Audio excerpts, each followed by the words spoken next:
आयो खैर अमन तबियत सही आहे कुझु लॻा पिया आहियो खैर आहे सफ़ा किथे आयो ॿ टे ॾींहं जेकी ज़ाहिर ई न हुयो उन ॾींहुं होटल ते चांहि पीती ते वरी ज़ाहिर ई न थियो साईं खे सुञाणो था न उन वेठा हुआसीं हा साईं ॿियो छा हाल आहे ख़ुशि आहियो खैर मिलिया हो न उन चांहि पीती ते गॾिजी साईं हुयो पोइ हुन होटल ते मंसूर होटल ते वेठा हुआसीं न साईं विसरी वियो ॻाल्हि हुनजा पैसा बि रेला ॼणो उनखे 50 रुपया ॾियणो हुयो त चांहि जा माना 150 रुपया थियनि था साईं हाणे ईअं त न कर न हाणे ईअं हाणे ॻाल्हि विसरी वई छा छो इहो कमु ज़िंदगी में असां न कयो आहे न ॾिस न हाणे ईअं न कर न हाणे सुञाणे बि नथो सुञाणे नथो यार उनजी कचहरी बि कई हुअसि यादि नथी आहे हा उहो पुछे थो होटल वारो असां खां हा ईअं न कर न हाणे हुनजा ॾे त असां ॾियूं कॾहिं ॾींदे हाणे ॾींदासीं ईअं न कर वञ न बाबा ईअं न सामे ते ॾिस त करिणो थिए छा हाल थी ख़ुशि आहे यार उन ॾींहुं सामान ॾिनो हुओसीं उहो तोखे हा असां जेको पाकिस्तानी चौक ते असांखे सामान लाइ तूं वरी हली हलियो वञे बसि पैसा बि वरिता हुई मां बाबा केरु बि हुजां साईं उहो आहे न हा हे हिन गुज़िरियल जुमे ते काथे भाउ उहो आहे साईं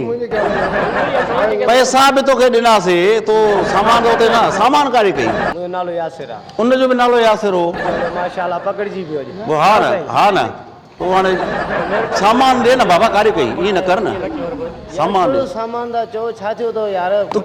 उन सामान तोखे रखी न पाकिस्तानी चौक ते पहुचाए त उहो कारे कई यादि ई कोन्हे न हाणे ॾिसो हा न साईं तव्हां भुलिजी पिया हूंदो न बाबा तूं आहे साॻो उहो ई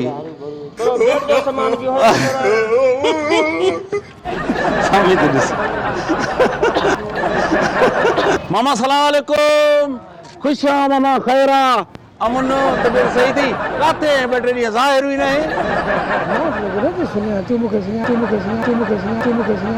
हाणे सही विसरी विया सही ॿ टे ॾींहं सही साईं हाणे सुञाणे बि नथो मामा ख़ुशि आहे न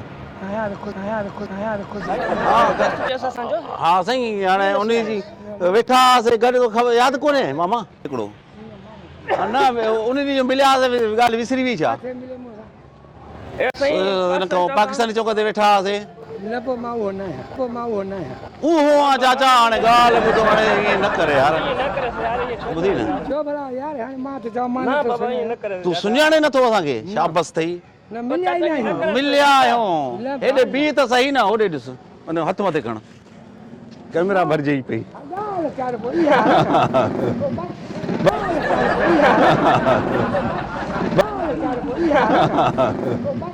बस ख़ुशि आहियां मामा ख़ैर आहे अमन तबियत सही आहे ख़ुशि आहे ख़ैर यार वो बकरी वठी वए हैं वो पैसा ॾेई वञ कहिड़ी बकरी वाह साईं वो थी भाउ बकरी वठी हुई पैसा राहे वए हैं न उहे त पैसा ॾे न